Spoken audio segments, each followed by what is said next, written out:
Hi, I'm Wild Child Original, and this is Heavy Metal Hitman and Hanging with the Band. And today we have Skull Tin with us. How are you doing? Doing all right. Just chilling at home. Awesome. So you guys are a three-man band, right? Yep, three piece. We're out of Tucson, Arizona. Um, we've been jamming since been jamming since April 2012, pretty much. And we have a full-length album out right now that came out this past March called "The Perfect Harmony for Doomsday."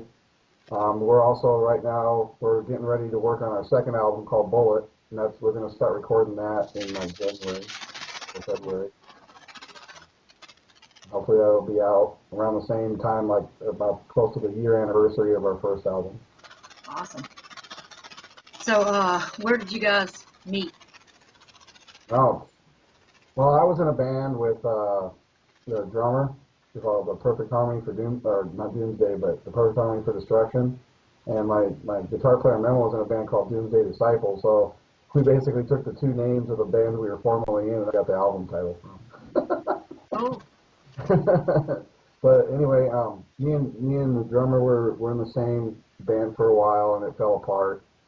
And basically, I said, I've been in the business for so long, and I pretty much got tired of being on the coattails of other people, like in bands, like letting the other guitar players run it, or let other people me just kind of following and just putting like ideas. Well, this is kind of like, for me, it's a career last hurrah where I'm actually doing the kind of band that I've always wanted to do.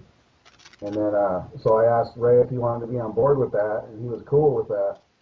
And then it was supposed to be with me and my brother, because I was in a band with my brother for a long time ago. And then that fell through. And then I asked him if he wanted to do it. He was like, "Oh yeah, yeah." And then we jammed a song or two. We wrote one of the songs that's actually on the album. And then he decided a couple days later he didn't want to do it. So then a couple days later, I got a call from Memo, our guitar player now, and he was like, "Oh, I heard you're looking for a guitar player and this and that." And I got a call. He called me actually before I was going to jam with my brother, and I was like telling him, "Well, we probably have a guitar player and this and that." He's like, "Hey, if it doesn't work out, call me, call me." So I ended up calling him, and we got together, and pretty much I showed him the song that we had, which is "Confessor" off the album, and he was like, "Oh, this is cool," and then we started jamming for a while, and then with him, bringing songs, and it was like one of those love at first sight things. We just started jamming, and everything clicked, and it was just like boom, and we just started writing songs, and making plans and jamming, and then just everything just fell into place. that's great. Yeah, you got to enjoy it. If you don't enjoy it, then it's going to be more of a chore. You're not really going. It's not going to be a success as you want it to be. Uh, Well, yeah, I agree with that. It's like if you're focused on like the material aspects of music, then you shouldn't be in music. If you want to be more business oriented, in my opinion, you should go into business. You know, if exactly. if, if you want to be if you want to do it for the art, that's what music is. It's an art form, and have lost that over time. I mean, I'm an older guy, and I grew up in the height of metal, and it's like, I mean, it's just sad that some of the younger generation doesn't get to see, like what we saw when we were younger, and experience that lifestyle, that energy that metal brought to the table in the 80s and 90s. And people think that metal today is like all this great, wonderful thing, and it's like, our generation is like, no, it's not that. That's not how it was back in the day. You don't understand. And the thing is it's become more business oriented. It's like everything else in society. It's like sports and everything else. It's like it's kind of losing its luster because everybody's more focused on the money instead of focused on why you got into that. You know what I mean? Exactly. Yeah, that was one of my questions I was going to ask is, Right. what you thought about the bands of today. Yeah, yeah, yeah. I like some of the music and stuff. I mean, there's diamonds in the rough out there, but there's just so few great bands out there anymore. You know, it's like where's that passion? Where's that love of what you do? Because you know, fans aren't stupid. You Yeah, know, fans can see through the bullshit. You know what I mean? They they can can. see through all that. You know, It'd be like, they can see when you don't really care about what you're doing. You know, you're either fanning your own ego or some other, you know, some other reason why you do what you do instead of because of the music. You know, and people keep telling me all the time, oh, it's not about music anymore. And it's like, well, what is it about? If you're not playing music, playing music, then why play music? You know, if you want to just make money, there's tons of other opportunities out there to make cash. exactly. It'd be like going to a tattoo parlor and I'm telling you what tattoo you can't have. Yeah. Yeah, exactly, exactly. I totally relate to that. You know, So, what's the best performance, stage performance that you've ever seen? oh, you mean like anything? Yeah, like concerts and. I don't know, man. The only thing that ever sticks out in my mind is when I lived in Chicago from 90 was it late 95 till late 98, and I played in that scene for 4.5 years. And man, you want to talk about metal? I mean, Chicago is just one of the best places I've ever seen for metal back then. I don't know how it is now because I don't live there. Yeah, I've heard that. But uh, I went to a concert in was it 96 or 97, and it was at the Aragon Ballroom, um, and it was Corn, Helmet, and Limp Bizkit. And Limp uh, Bizkit wasn't even known then. They were like this little cheesy band, and I was like, who the hell is that? You know? yeah, they're from my city. Yeah, Jacksonville. Yeah, Yeah. yeah. But it was weird. I mean, it was like, you know, Limp Bizkit was cool. I was like, okay, cool. You know, and when they did Faith, I was like, okay, that's badass. You know, and then they moved on to the next band, which is Helmet, and Helmet was phenomenal. I mean, Right. those guys were. I mean, they were jumping all over the place, and I mean, they look more animated on stage than they do in their videos. That's cool. I like it when there's a lot of stage, theatrics and performance. I guess it kind of gets you in the mood. Gets you on. Yeah, Corn, but then what I was getting at is Corn. They played. They was on the Life is Peachy tour, and they played every single song from both of their albums in like 2 hours, Wow. and and it was just like every single. It was one of the. It was just like you just sat there the whole time with your mouth open and just going, oh my god, this is awesome, you know. Yeah. And I've never. And then I was kind of let down because I went and saw them when I moved back to Tucson, and I was here in '99, and they opened their tour here for Follow the Leader, and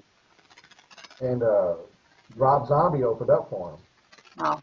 and Rob Zombie just kicked total ass, and I was sitting there just anticipating seeing Korn again, and I was just like, wow, this is gonna be awesome, this is gonna be awesome. It was just a total letdown.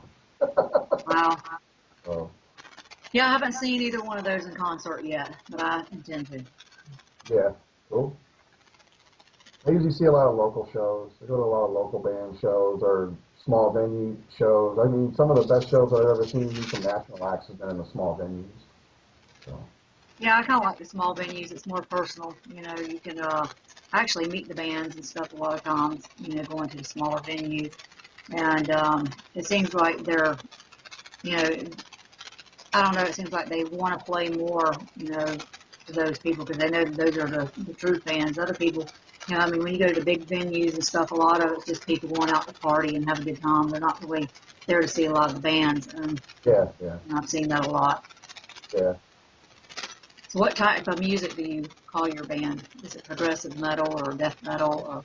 We're not a big, we're not really into the subgenre thing. That's like something for the younger generation. I mean, I don't get it.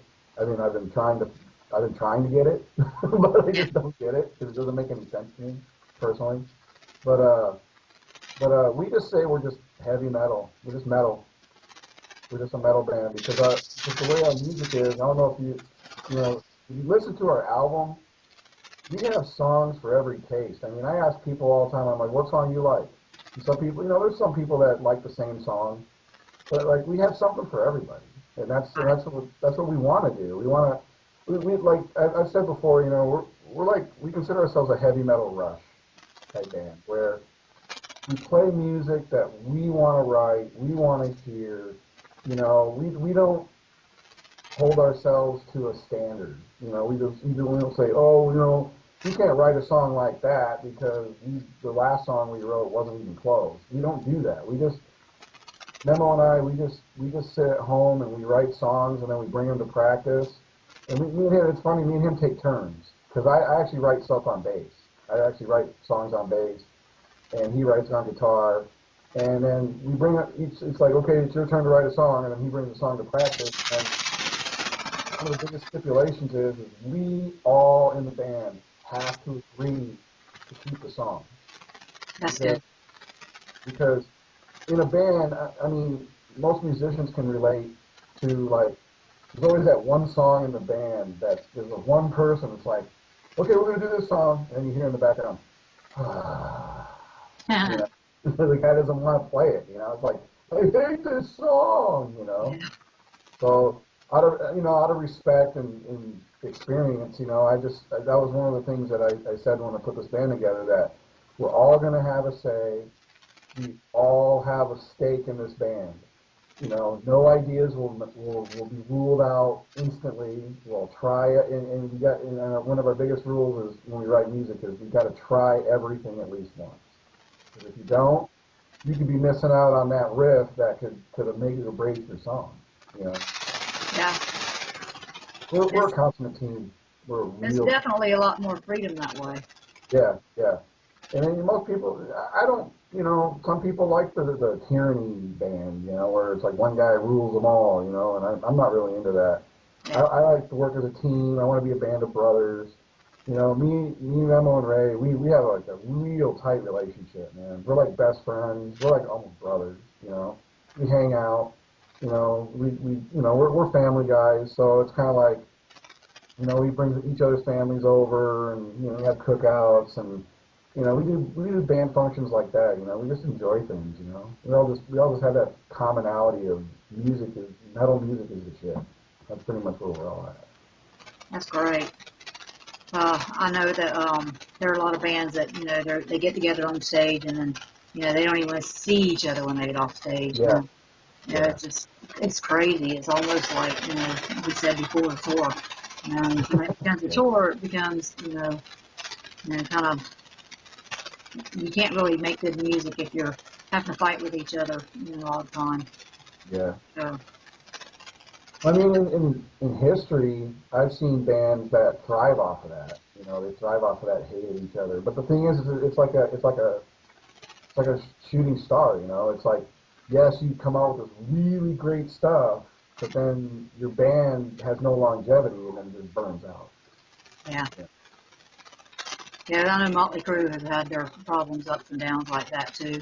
Oh, I And love Motley Crue. I do too. That's my favorite band. Oh, yeah. Most people are like, you like Motley Crue? It's like, dude, that's my first concert, 1984, Theater Yeah. Painter. Yeah, I love Motley Crue. I cried actually when they broke up. And Yeah, then they got yeah. back together and they broke up again. I cried again. And I kind of got over it, and just, but I still follow everything they do, everything. Yeah. Been to many of their concerts. They're great guys. I've met them, and you Cool. know, That's awesome. um, you know how it goes. Uh, who's your biggest influence? Personally, mine is I'm a Steve Harris Iron Maiden fan. Okay. I mean, I heard Power Slave on vinyl, like right after it came out. And I mean, before then, you know, I've been into music, like listening to it since I was like 6 years old. And what I grew up with, people laugh when I tell them what I grew up with. I grew up with Queen, Yeah. Pink Floyd, the Bee Gees. I mean, I actually was into the Bee Gees. I was actually into the Village People when I was a kid. You Yeah. know, Kiss. Kiss was like the wow. You know, we saw that. My dad had those. You know, remember those old Yeah. record things you get in the mail, and you know your parents would buy all the records for 33 cents, and then pay like 20% interest in like 5 years or whatever. You know? Honestly, that was my first album. that I Huh? bought actually by myself. You know, I went out and I believe it's a Kmart or something. I don't even remember. I was, young, and I seen them. I was like, wow. And then Yeah, they came out with that movie. It's uh, I remember that was that movie. cool too. Yeah. Yeah. Mine was like the first Kiss album I saw was when my dad, like I said, he went to the album collection thing, and then he got a parcel, and me and my brother were sitting there, and he was opening them up and putting the albums, out, and we just saw Kiss Destroyer, saw the Destroyer cover, all the bands standing there, and all that, and then we were just like, and what's funny is, I never even really wanted to play an instrument, I just loved music. And it just so happens, it was just so ironic that my favorite guy from the beginning, since sixth grade, was a bass player. I love Okay. Gene Simmons. Gene Simmons Yeah. was cool. I mean, I was like, Gene Simmons, Gene Simmons. My brother went through a lot of things too. He wanted to be a drummer, he wanted to be a singer, and and eventually he became a guitar player. But we pretty much,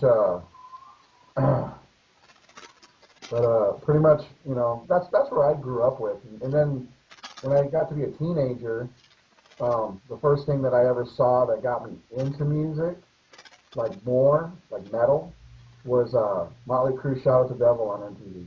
Yeah. That's where I was just like, those Yeah. guys That's are when I no fell in love good. with Motley Crue. Yeah, Shout at the devil. I love you that. know, I even had an accident in a car with that on. I had it blasting, and my friend ran off the side of the road, off the side of the bridge, and everything. And we were in the marsh, and all these big weeds, and the car was turned sideways, and everybody was on top of me, and we were all trying to crawl out. And I got blamed for that accident.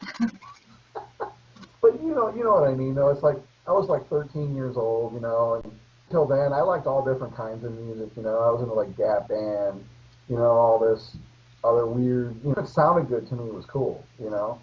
But that's where my fascination with metal began. Was when I saw Motley Crue Shout at the Devil video on MTV, because that's I was, we were MTV generation. It was like I watched. Man, my dad used to have MTV on, like he just leave it on like a radio. Yeah, 24 hours a day. Uh, back when That's it about the was only thing I watched back then. But yeah, and the Headbangers Ball thing and all that. But what really, like I said, what solidified me as wanting to be a musician was when I heard Power Slave. It was just like I saw the album cover, I was just like, oh my god! And then I was like, I want to do this. I want to do this stuff. And it's so ironic how I became a bass player actually, and started getting into bass and stuff was me and my friends would hang out all the time, run around the neighborhood with our big boom boxes. Remember that trend? You hang around with the big boom boxes and throw your cassettes in and just blast it, and it's like, yeah, the whole neighborhood's going to listen to the music that we like. We don't care. We used to just all hang out and walk around the neighborhood with our music blasting and stuff. yep. And we'd always talk about being in a band. Everybody would be snatching up, I want to be the drummer, I want to be the guitar player, I want to be the singer, and blah, blah, blah, blah, blah. Everybody wanted to be guitar players, singers, and drummers. And I was like, okay, I'll be the bass player, because you need one for the band. And it's just funny how that turned out. And eventually I just decided, I started late. I was a late bloomer in my musician career. I started at 17. On my birthday, at 17, my dad got me a little Fender Bullet bass and a basic 60 PV amp, and he said, there you go. And it's been all That's downhill, great. you know? Yeah, those were the days for sure. Oh, yeah, I miss it. Back then, I miss those days. I wish we could go back in time a little bit. Future. Yeah. So how old are you now? I'm 42. Okay. Yeah, I'm an older guy, you know?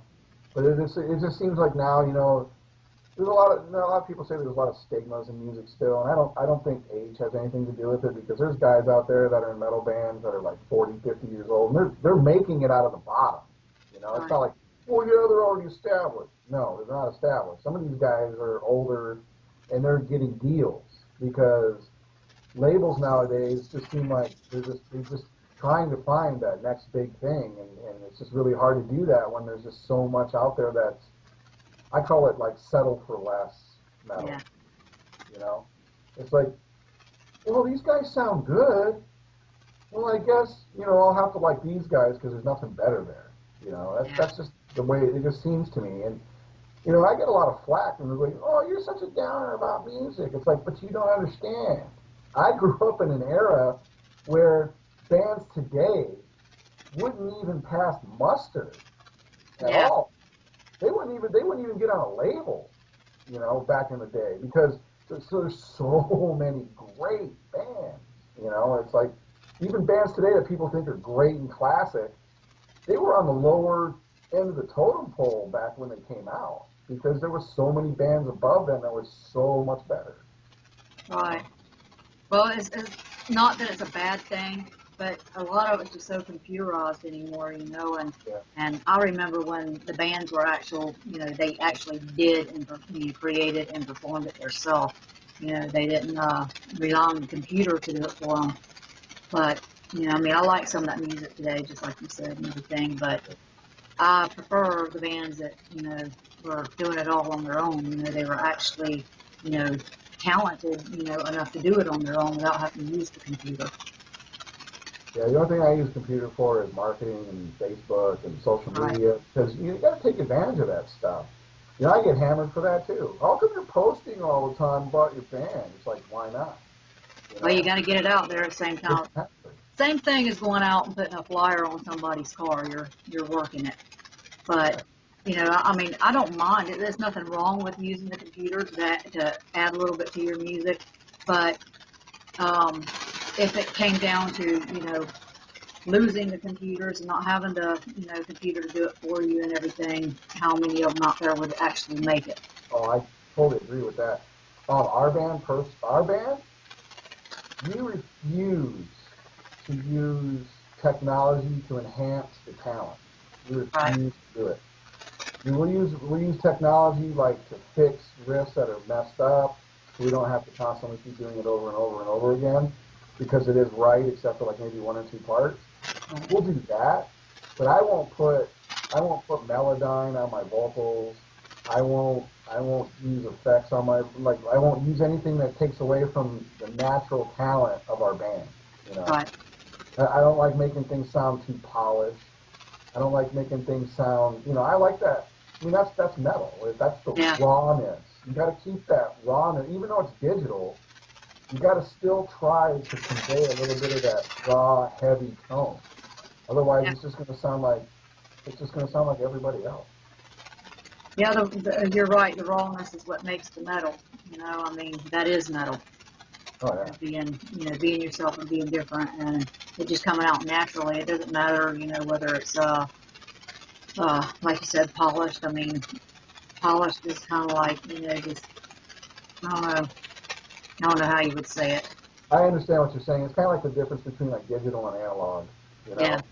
know, you know, yeah, digital's the way to go nowadays, and digital's finally caught up to where it could actually replicate analog.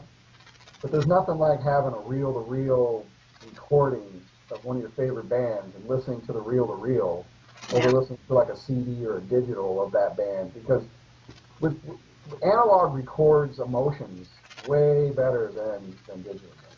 Yeah. Digital colorizes everything. Well, it's like going to a concert that's outdoors and everything. I mean,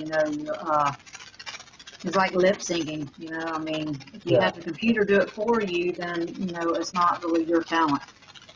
yeah. It's like why pay? That's what I don't get is like all these pop stars. They make so much money, and the fans don't realize how scammed they're getting. You pay Yeah. $50 to go see Britney Spears, and all you're doing is paying $50 to see Britney Spears. You're Pretty not, much. she's not performing.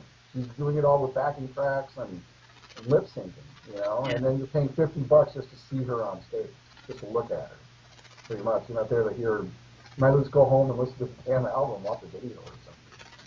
I mean, I've been to like lots of concerts where the guys were drunk and they didn't sing at their best or anything, but that to me was great because it really showed who they are. I mean, they're still out there.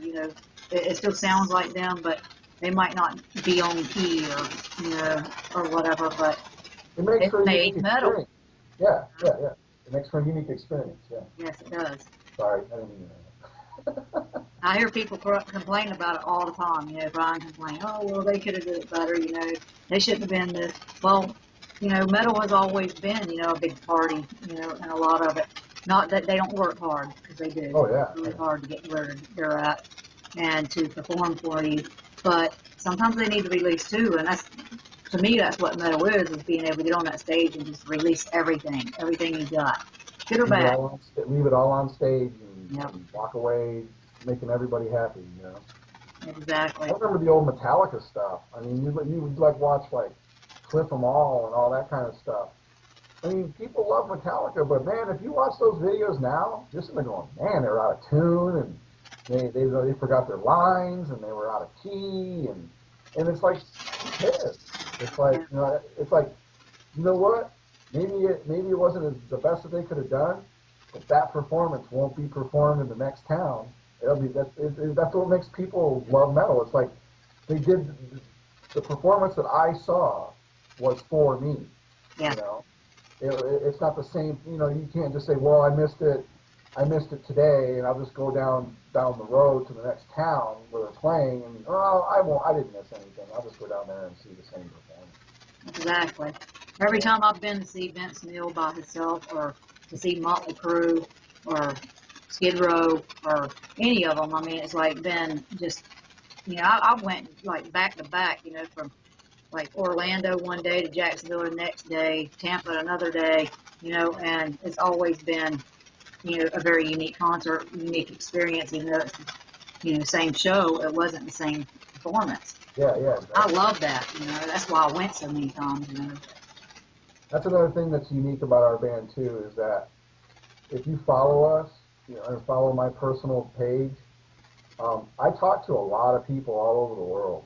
And I get flack, and people say that our band doesn't work hard, because a lot of people think that just because we don't play a lot of shows, that we're not working hard. And it's like today, in the media today, it's not about playing gigs every weekend. It's about, you got to get your music out there. That's to me, that's the number one most important thing about our band. That's why you look at our band and you say, oh wow, they got 2,800 likes, and they do this and they do that, and it's like, that takes work. All that stuff takes work. And we've also been, we've been slandered left and right about, we're like whores, and we don't care about music, and we don't work hard. But we as a band, we don't care, because we know what we have, and we love our fans. Everybody who loves us, they can, fans love our band because they know they can contact the band personally, and we'll talk to them. If a person comes on and just says, hey, Marv, how you doing? I get messages every day on my phone. In places like, I get messages from people from the UK. I even got messages from guys from Africa and Egypt. And it's like, you look at social media and you're like, wow, and you're sitting there, it's like we're bringing our music around the world in a matter of months. We don't have to go on tour for people to enjoy our music. I don't. That's what I don't care. I don't. If we don't go on tour, and we just have a cult following, I really don't care, as long as the music's getting out there, because that's what, to me, personally, is the most important thing in my career. I just want to be remembered for making great music. I don't care if I'm remembered for playing with Slayer or Testament or playing all these big shows. I just want to be remembered saying, yeah, those guys, they were really cool. They were out of Tucson, and yeah, they had this album, and it was great. They never really went on tour, and they never played a lot of shows, but man, they made some killer music. Yeah. Because the music is what's going to last in time, That's the true. shows and all that other stuff, people are going to forget about that after a while, Well, I don't think I'll ever forget a show. No, but you know what I'm saying. It's like, the music lasts forever, And You're the right. only way you remember concerts is if you were there, I mean, people that weren't there or knew that the show was happening and didn't go, they're not going to remember that. They're just going to remember, hey, they got a great album. Yeah. Okay? You know what I mean? And that's where we're at. We're just trying to chug away, and if we get picked up by a label, we do. If we don't, we just keep chugging. You know, I mean, that's just what it's about right now. We're just chugging away and just trying to live our lives, and we're just trying to create killer music, man. That's just what Skull Pin's about. You know, we're not in this for anything but music. That's And it's that's like, the good part about it too. you know, Yeah, I mean, if you're in it for the money and everything, like you said, it ends up industrial, and I mean, anybody can do it. But, it's just and you're right. The it's just albums and stuff are the ones that are going to be remembered. The music's going to be remembered. Because I mean, if you just you pass away or something like Dio, you know, people remember him from the music. I mean, uh, somebody like me, I remember more of the show and yeah, exactly. stuff like that with him and everything. Because I got to meet him. I was lucky enough to meet him. He's an awesome guy. I just hated Dio's that he awesome, man. passed. Dio's awesome, man. I love Dio. Yes, and but I mean, the music's going to carry on whether you're here or not. It's That's good what music. immortality is truly at, is what kind of music do you put out there for people, you know? I mean, that goes back to the art thing. Music is an art first, you know? It's never going to be anything but an art, you know? I mean, you can politicize it, you can say whatever you want, but the truth of the matter is music is art. And if you dilute it enough, then the art's going to die, and then nobody in the future is going to be able to appreciate that art Yeah, because you don't have that passion for it. It's just like anything else in life, you know. If you don't have a passion for what you're doing, nobody cares that you're doing it because right. if you don't care about what you're doing, then nobody else will. Yeah, You it's know? just like that old saying, if you don't care about yourself, then why should you expect anyone else to care about you? Exactly, exactly. And But I'm sorry, I'm just real passionate about metal. You know, I love music. It's just all the memories I have growing up of seeing some bands for the first time or hearing those riffs, you know, that now people say are, oh, these are classics, and it's like, man, I remember when that came out, you know, and I heard it for the first time, you know, and everybody was rushing to the store to buy that album, you know. I remember those days, and that's the kind of memories that I like. Is like I remember when Sepultura Rise came out yes, one, you know, and all over the south side of Tucson, man, we were jamming and partying and drinking beer, and in the background, always Sepultura Rise. This album's awesome. This album's awesome, you know, and people were listening to that for weeks, you know, and it was like, and it's stuff like that, you know, it's just like that's music right there. That's the reason why I do this stuff. That's why I like to play because I'm hoping that that kind of experience happens because somebody was listening to my band, you know, right. and that's Yeah, that's that's what I love about yeah, 'cause I've turned a lot of people on to Sepultura. I mean, people didn't even know who they were when I was, out there, just all the time, listening to it and stuff. And they're like, who is that? And you tell them, they're like, who? But, a lot of people love them now, it. Oh yeah, I hung out with and everything. and you know, when people, and that's another thing I always say too, is I laugh when people always say, "You're never going to go anywhere. You're never going to be anything." It's like, you know what? Tell that to Sepultura. Yeah, Tell that to bands like Black Sabbath. You know, bands that came out of shit towns.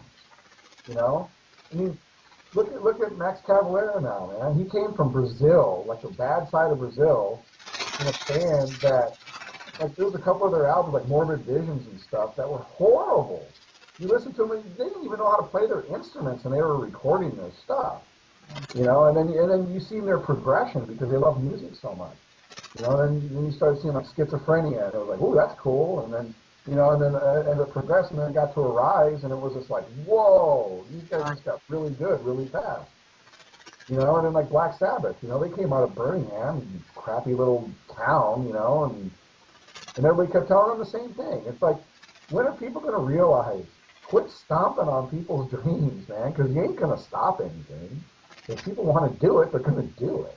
You Well, the way know? I see that is people put people down who are jealous of the person or know that there's something about that person that they're going to make it or whatever, and Yeah, I hear you. they want to take and stomp that down and kill that before it happens because I mean there's things in my life that I actually would have probably been a whole lot better at if I would have, not let people get me down and tell me that I wasn't going to be good enough or whatever. I probably would have been a whole lot better.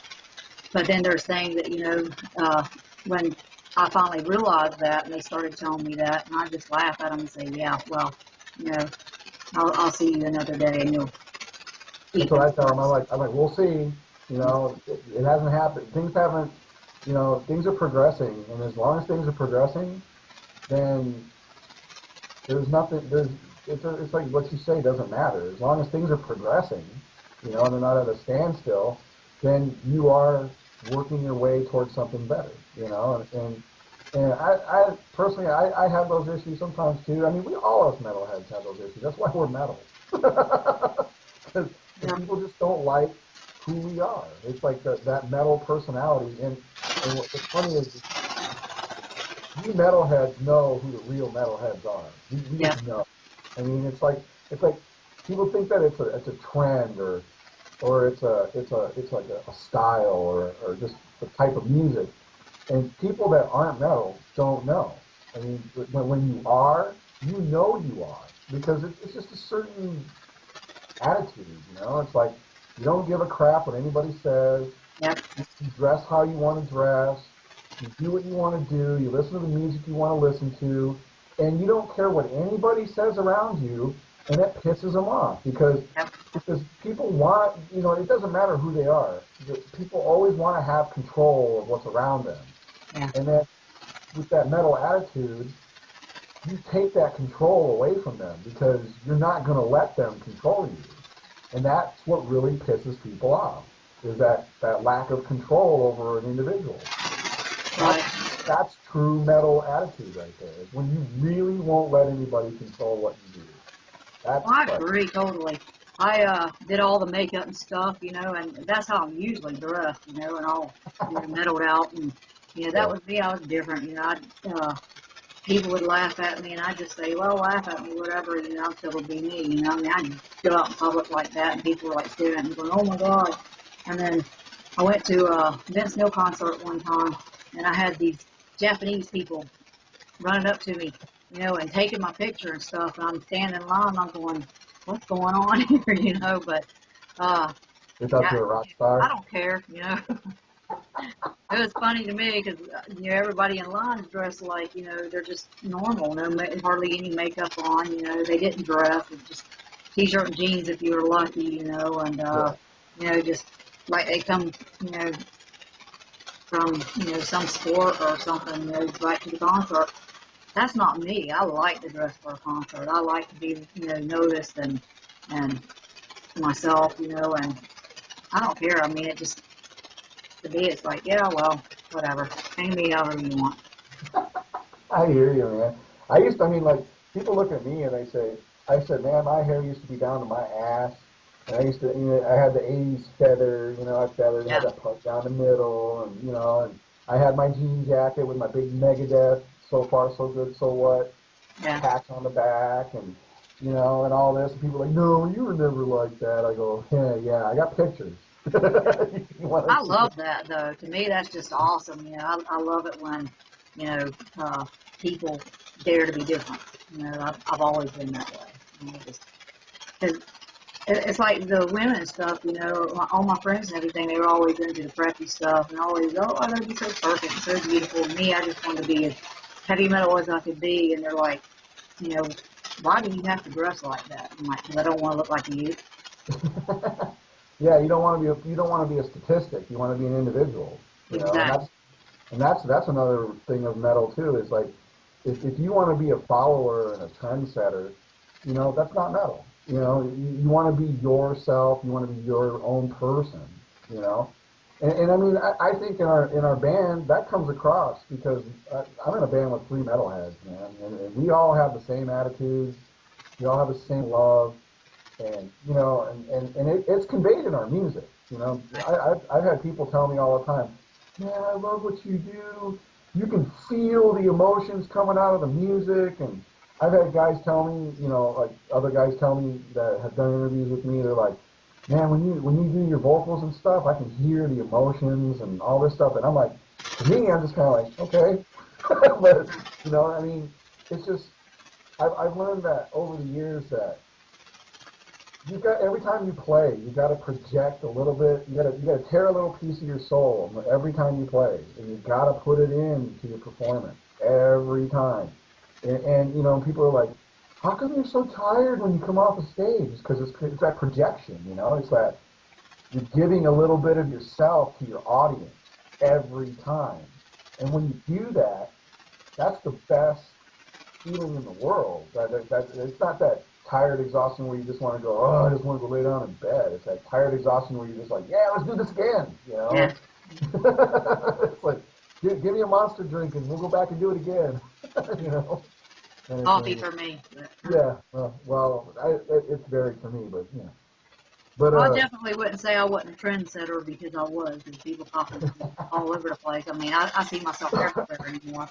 Costumes, everything. I made my own costumes and stuff, and you know, I just things that people hadn't even thought about wearing, and I just love to do that. You know, I like to freak them out, and then when they start copying me, I get mad. But well, I'm the same way. It's like when I do like certain marketing techniques and stuff, because I do some pretty unique marketing things that I haven't seen anybody do it yet. yep, And then all of a sudden these guys go and they try to do a bastardized version of what I'm doing. yep, And it's like and I'm like sitting there going, weren't you just complaining last week that I do that, and you're doing it now? You yeah, know, it's kind of annoying when you don't get credit for things, but at the same yeah, time you don't care. At the same time you don't care because you know they're not you, so it doesn't really matter if exactly. they're doing it or not. So you know, Well, they're and putting you down that week because they're or pissed off about it or whatever they because didn't think of it themselves. exactly. That's what I tell them. You know, you'll never be me. Keep trying, but you'll never be me. Yeah, exactly, and that's the way I love it. And you know, I don't know. I mean, I don't know. This is cool. I never thought this interview would turn out to be like this. This is awesome. I mean, I could finally convey my passions and stuff because, like, I've done a few interviews and a couple of them have been really good, but some of them have been like, you know, just what's your influences, what kind of music are you guys, and this and that, and it's like really nice to be able to talk to somebody who understands Yeah, exactly how I feel. You know, that's what makes the metal community so great. We all just look at each other and we just know. We don't have to say anything. We just know exactly what each other is going through and all the stuff that we do and things like that. And that's what's so awesome about metal is that we just all know. You know, we don't have to go out there with banners. Metal. We just yeah, show up to the concert and we just all look at each other and we go, "Yep, here comes yep. another great metal experience." And we Right. just all know. We don't have to or or put others down to so they'll come to our cause, you know, and all that kind of stuff. It's like it's just there, you know. And if you want to be a part of it, cool. If you don't, whatever, you know. Exactly.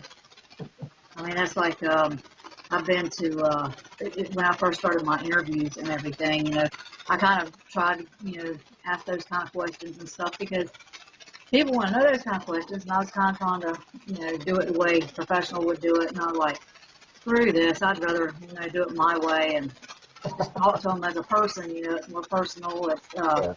you know. But they accused me of that in the beginning. Oh, the typical interview. And I'm like, thanks a lot. I got really pissed off at a guy for telling me that or saying that. And I was like, you don't know shit. I didn't write any of it down. I didn't, look at a board in front of me to, tell me what questions to ask or anything. I'm just, going off of what I know. Hey, spontaneity is so metal, man. Yeah. That's part of it, you know. It's just making shit up as you go along and hope it works out. Yeah, well, I prefer to interviews being, more on a personal basis than, just staged anyway. Yeah, yeah, I hear you. I love heavy metal hitman. I mean, I got into doing that's one of the things that I started doing when our album came out is I started noticing that these pages started popping up on on Facebook and I started throwing our album on these different pages and stuff, and got a really good response. I mean, everything that our band has, we haven't begged for anything, or you know how people are, they're like, oh, come on, man, do this for us, and we've never done that ever. Right. Everything that we have, I mean, if you go to our Facebook page, and if you go to our accolades, you look at all the interviews we've done, reviews we've got, compilations, and we've all been asked to do those things. We haven't hounded people to do that because we feel that our music speaks for itself, and we shouldn't have to force people to like what we do. It's like if Right. you do, you do. If you don't, then that's fine, because you just got to have those realistic expectations that not everyone is going to like what you do. And if you Exactly. don't, then you're deluded and you're fooling yourself. The heavy metal hitman's came a long way, and we get flack all the time. I do Big Hair 80s. I've been doing it pretty much since Heavy Metal Hitman started, but I took a leave of absence for a while because of health problems and Yeah. stuff. I've come back. I've been back for, I'd say, a year now, a year and a half, something like that. Mm-hmm. And, we get flack all the time. Oh, well, they're not metal. They're not this. I'm like, how would you know? You're like 20 years old, and, Yeah. I like it. I grew up with it. It was metal when I grew up, whatever. You Well, don't yeah, have to like, these kids today try to put rules on metal. yeah. And that's the biggest oxymoron that I've ever heard in my life. Metal and rules don't mix. It's like oil and water. And it's like, why are it's all this subgenre crap. Yeah. It's like, all you're doing is putting labels on things. It's like, that's not metal. Yeah, it is. No, it ain't. Maybe metal for your generation, but it's not metal for my generation. Yeah. And it's like also the thing that makes me laugh is like hardcore and hardcore. There's like, Yeah. there's a real hardcore, which is like, you know, Madball, you know, Biohazard, Cro-Mags, all this kind of stuff. And then there's what people say is hardcore today, you know. And I can't even come up with any examples of what they think is hardcore. I call it screamo, you Yeah. know. And I'm like, that's not hardcore. The real hardcore is this over here. It's a mix between punk, like hardcore punk, and metal. And what you're doing is basically just metalcore. You're just doing metal music that's with screamy vocals and shrilly guitars, and it's like, that's not hardcore, Yeah. you know. And they're like, yeah, it is, yeah, it is. It's like, dude, you need to go back and check your history. Right. You It's know? like they'll tell me if you play a ballad or if you play like Dawkins, I get a lot of flack playing Dawkins, and I don't Really? understand it because Dawkins was metal in the 80s, and this is Big It is? Hair 80s. That's what it's about. Everybody that was Yeah. 80s genre, and I It's mean, called hair yeah, metal. yep, It's like, hello. hair band, yep, it's exactly. not it's not rock, it's metal, because that's where metal started. You It know? takes all I can do not to argue with them people, Well, but we I just mean, have to let them people go, say that Black Sabbath wasn't necessarily the first metal band either. Yeah, They say that Led Zeppelin was, and yeah. people consider Led Zeppelin hard rock. Yeah, I did too. I mean, I You grew know? up with all that, and But I mean, you could make a good case for Led Zeppelin being a metal band, because yeah, they had all the aspects. They had the stage, they had the sound, the big sound, you know, the shrill, the badass vocals, and you know, Zeppelin was the shit. I mean, those guys were really good. So yeah. That's like God, I can't even think of his name right now. Hendrix, Jimi Hendrix. Yeah, yeah, he was metal before his time.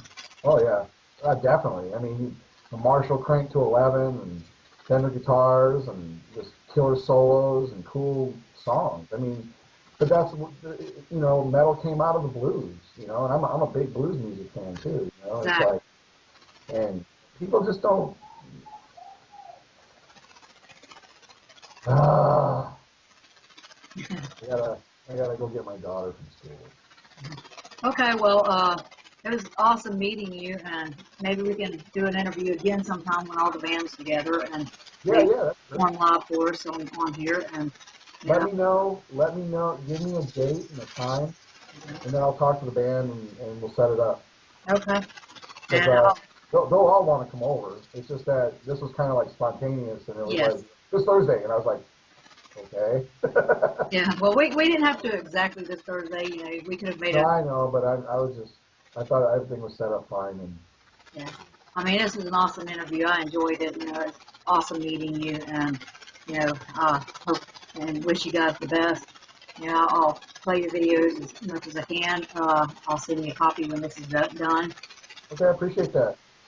Just give me a message, let me know, and I mean, you can let me know today, tomorrow, next week, whatever, and I'll just call my bros and say, hey, she wants to do an interview with all of us, and she wants to do it on this day. What do you guys think? And I can get them all together. Okay. This week was just pretty bad because Ray was sick, and Memo works until like 2 o'clock, and he's got to go get his kids and all that kind of stuff. So. Right. Well, I'd love to do one with you guys all together, and I appreciate you coming on, and thank you for supporting Heavy Metal Hitman. Oh yeah, definitely. Thanks for supporting Skullpin. No problem. And we'll talk to you soon. Yep, have a good one. All right, you too. Bye. Bye.